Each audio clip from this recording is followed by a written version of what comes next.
everyone, how you doing today? It's me, David, Jersey Boy Music, coming to you from the Beatles Corner, which means that we are collecting Beatles 101. Now, my wife and I recently, very recently, got back from a cross-country road trip. And if you're a bourbon connoisseur, I urge you to tune into my Whiskey Den channel and see the bourbon, some other whiskey, mainly bourbon that I brought back from the trip. But I also did some record shopping, so got a couple of gems in the old arsenal. So one that I got, this is going to be my third Butcher cover, but wait, this is a fake. So I figured in this video I would show you how to spot a fake Yesterday and Today Butcher cover. And this one, it's very obvious that this is a fake. I mean, ultra obvious. First off, it's still sealed in shrink wrap.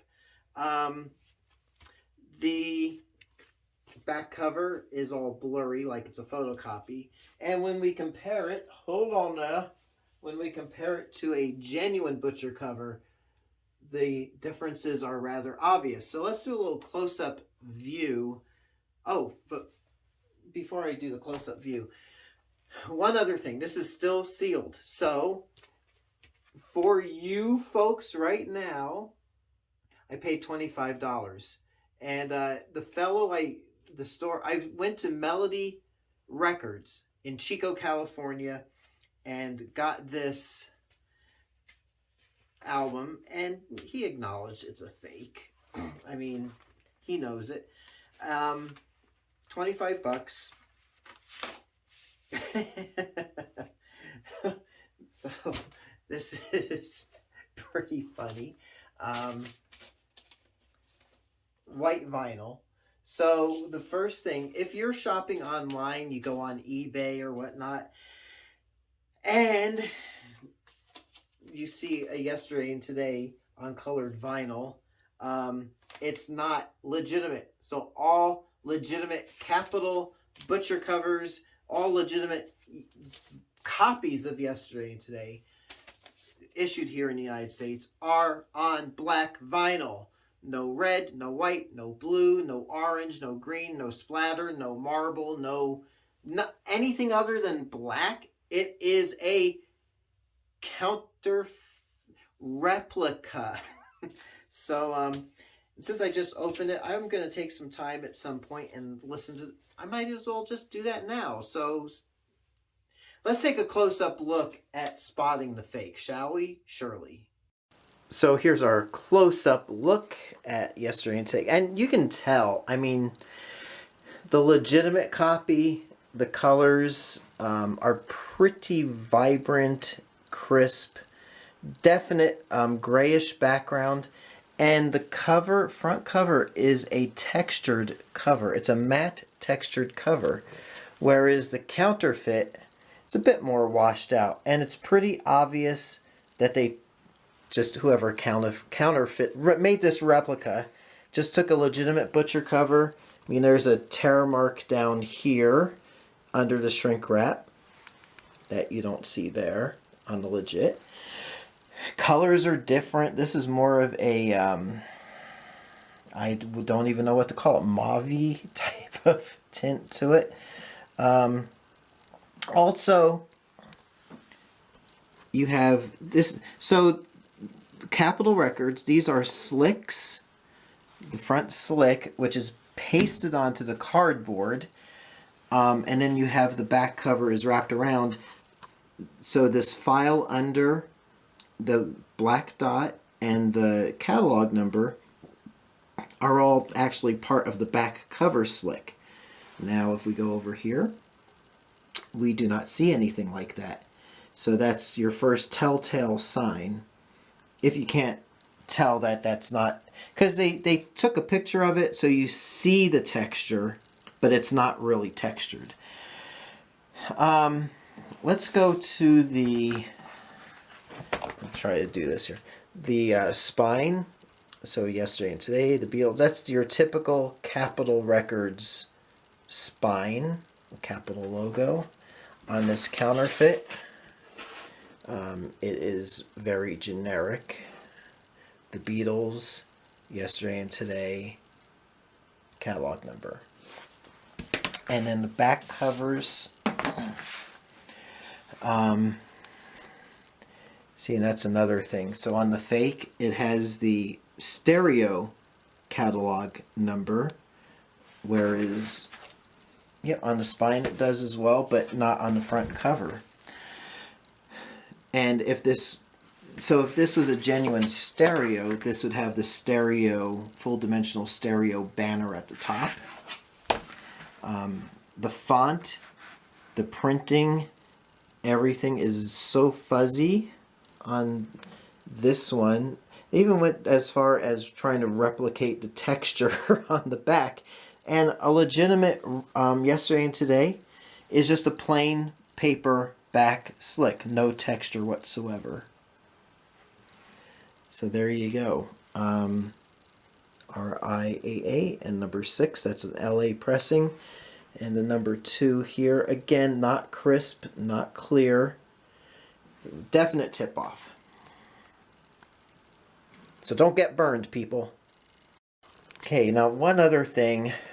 The record itself, like I said, this is on white vinyl, so it was never issued on white vinyl, let alone this type of label, which is the, a copy of the butcher cover. So they're not trying to pass this off as a total fake, trying to fool anybody, but more like a replica that is suitable for framing on your wall, which I might just do.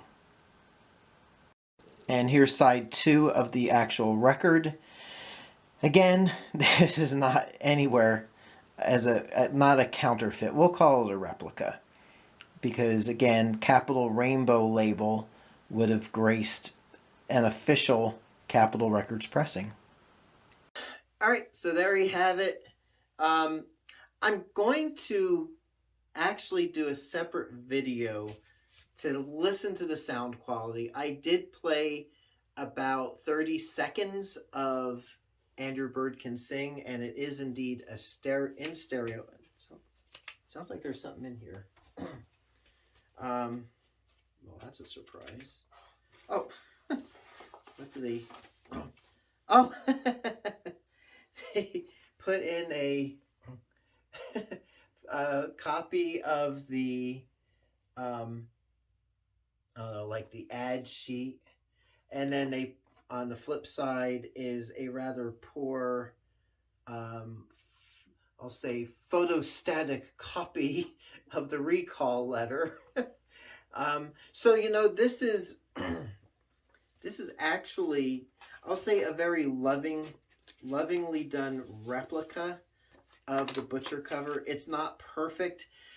And it's not meant to fool anyone. Now, a couple of other things to be on the watch for.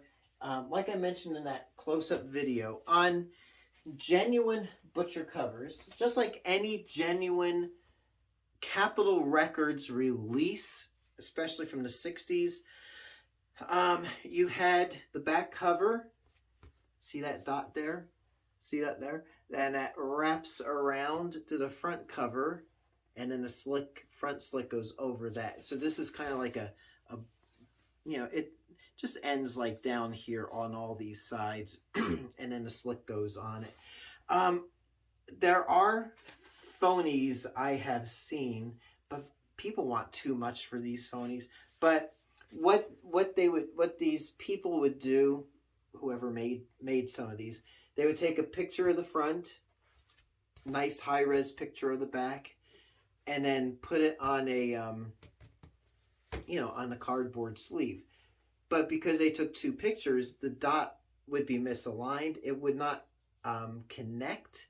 There would be a space there because they're just taking pictures.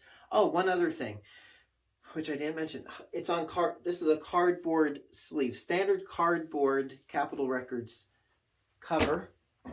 Whereas this, I got to get out a picture. This replica is on white poster board. So do not be fooled. And this, of course, did not fool me, but I really wanted to jump at the chance to grab this, just especially for this video. I've been wanting to do one of these for the longest time. So there you go. I hope this video helps you figure out how to spot a fake butcher cover. And over the last few years, I've seen these pop up on eBay, and I've messaged the seller just laying, this isn't an authentic butcher cover. It's very obvious. Never hear back, and then some poor sucker spends $250 for a phony. So don't let that happen to you.